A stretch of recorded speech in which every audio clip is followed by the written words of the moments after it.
여러분들이 그냥 편하게 드시는 감기약들이 다 C등급이거든요. 근데 항우울제들도 대부분 C등급이에요. 근데 중독될까봐, 몸에 안 좋을까봐 이 전 세대를 아우르는 조상 때부터 내려온 이 어마어마한 편견들, 이게 정말 무섭거든요. 정말 여러분 그렇지 않습니다. 양프로의 정신세계. 네, 안녕하세요. 정신건강의학과 전문의 양재진입니다. 네, 안녕하세요. 정신과 의사 양재웅입니다. 형제들 안녕. 안녕.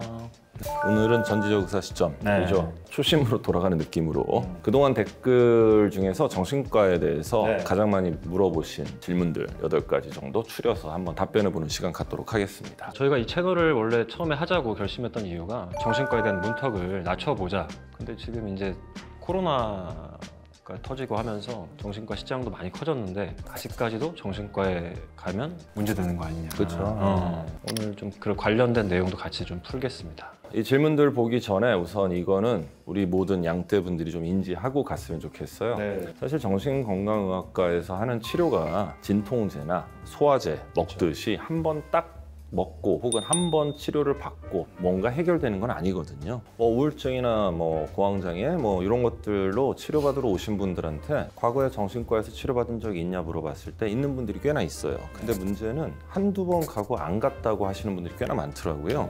왜 그러셨냐 그러면은 한두 번 먹었는데 별로 효과도 없고 차도도 없는 것 같아서, 혹은 상담을 받았는데 전혀 자기한테 도움이 안 됐다, 이런 얘기들을 하시는데, 사실 정신과에서 다루는 모든 약물들 그리고 상담 치료 또한 지속적으로 정해진 기간만큼 주치의의 지시에 정확하게 맞춰서 치료를 받으셔야 효과를 볼 수 있다는 거 꼭 말씀드리고 싶습니다. 네, 그리고 약은 진짜 한 3개월, 6개월 정도 걸리는데 사람이 바뀌는 거잖아요. 내가 바뀌고 싶어서 정신과를 가는 거고 상담센터를 가는 거잖아요. 근데 여러분도 아시겠지만 사람 고쳐 쓰는 거 아니다, 이런 얘기 많이 들어보셨잖아요. 내 성격이 바뀌는 거는 몇 달 가지고 될 게 아니거든요.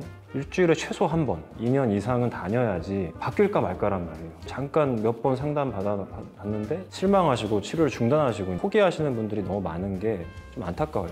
실제로 일주일에 3번인가 4번 정도 굉장히 인텐시브하게 3년 정도 치료를 받으신 분의 뇌 MRI를 봤더니 뇌 구조가 변했단 말이에요. 그러니까 그 시간이 필요합니다. 정신과 상담이라는 게 어떠한 해결책을 준다기보다는 방향 제시가 좀 더 맞을 거예요. 나도 몰랐던 내 모습을 알게 해주면서 내가 어떤 식으로 변해 가야 될지, 어디로 향해 가야 될지에 대해서 알려주는 가이드 역할이라고 생각을 하시고, 상담을 충분히 받으면서 제일 중요한 거는 상담 내용을 다시 복기하면서 나에 대해서 끊임없는 질문을 던지고 내가 답을 찾아나가는 그 과정이 굉장히 중요하거든요. 자, 그럼 질문 보도록 하겠습니다. 첫 번째 질문, 정신질환은 유전인가요? 모든 여러분들이 알고 계시는 질환들은 다 유전성이 강합니다.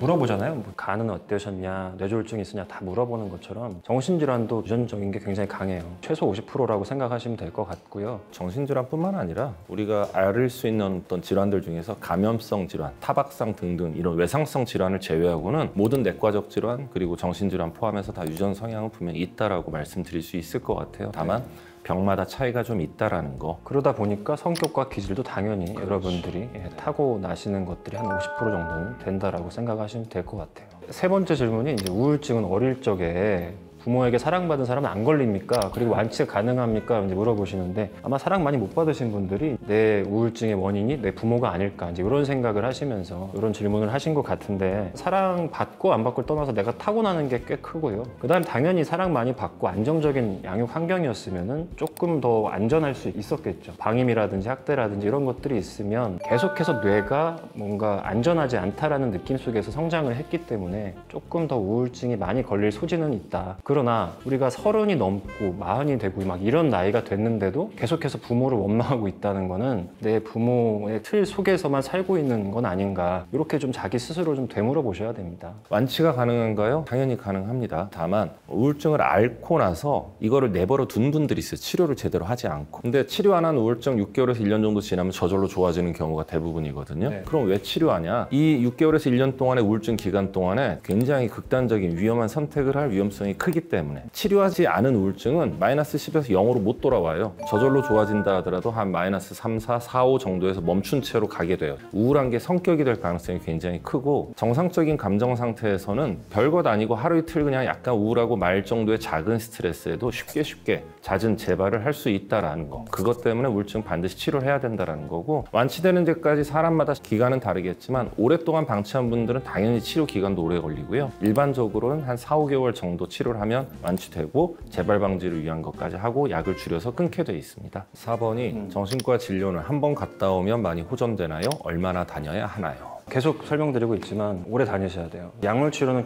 최소 3개월에서 6개월 기본으로 하셔야 되는 것이고, 급격한 환경 변화가 이제 6개월 정도에 일어난다 그러면은 안정돼서 다시 적응할 때까지는 또 약물 치료 이어가야 될 수도 있습니다. 그래서 이런 지속적이고 꾸준한 치료가 중요하기 때문에 우리와 함께하는 마인드 카페에서 데일리 마인드 프로그램이라는 거를 새로 만들었죠. 체계적으로 프로그램이 짜여져 있는데, 우울증 치료하는 방법, 요거에 대해서는 데일리 마인드 인지 교정 프로그램을 추천하고요. 우울이나 불안, 스트레스를 해결하려면 내 생각 속 오류를 찾고 수정하는 연습이 필요한데, 데일리 마인드에서는 이 과정을 상담사 선생님과 함께 할 수 있다는 거. 그 밖에도 이제 자존감이라든지 관계에서의 문제, 스트레스, 분노, 자괴감 등등 여러분이 고민하시는 다양한 문제를 프로그램들에 이제 다룰 수 있는 그런 환경이 세팅되어 있다고 합니다. 새벽에 이제 고민이 생겨가지고 남겨놓으시면 그분이 일을 하실 때 다시 연락을 주신다든지 한번 이용해 보시면 좋을 것 같네요. 5번째로 항우울제 부작용은 얼마나 위험한가요? 항우울제 부작용이 심각한 부작용이 있는 경우는 거의 없습니다. 항우울제가 몇 가지 종류가 있는데, 소프트한 약이 이제 에스시탈로프람이라는 약. 에스시탈로프람이라는 약의 부작용은 제일 흔한 게 아침에 일어났을 때 약간 멍하거나 좀 어지러운 느낌, 까라는 느낌이 있는데, 이거 우리 뇌가 이 약에 적응한 한 2, 3일 정도 지나고 나면 저절로 좋아지고요. 장기 복용을 했을 때 남성에서는 이제 발기부전이나 사정지연,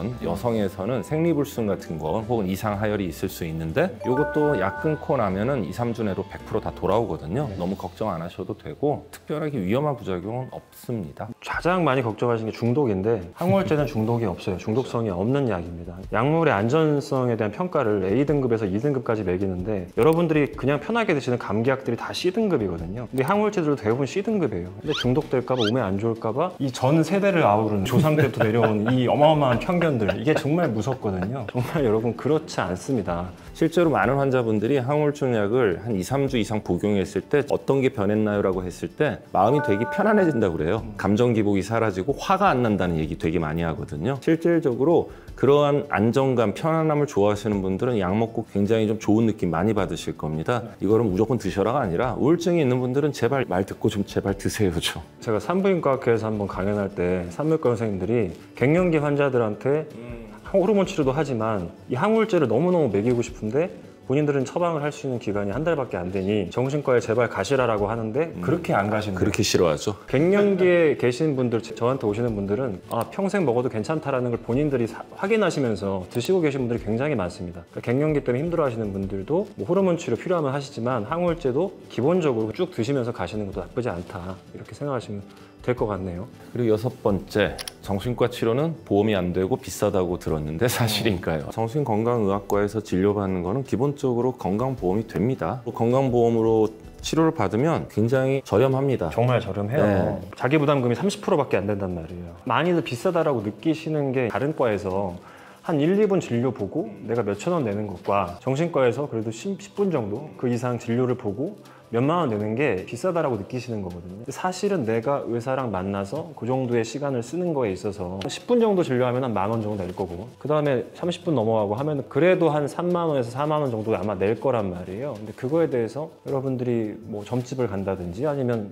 개인 PT를 받아도 기본 5만 원 정도는 하잖아요. 그렇게 조금 생각을 해보실 필요가 있겠다. 시간을 내가 이 정도를 들이면서 진료를 받을 수 있는 환경에서 이 정도 돈으로 치료가 가능하다는 거를 알고 가셔야 될 것 같아요. 데일리 마인드 프로그램 여러분들이 만약에 첫 결제를 하시게 되면은 50% 할인이 된다라고 해요. 고민되시거나 내가 이걸 하는 게 맞아? 라고 하시는 분들도 덜 부담스럽게 시작을 해보실 수 있을 것 같습니다.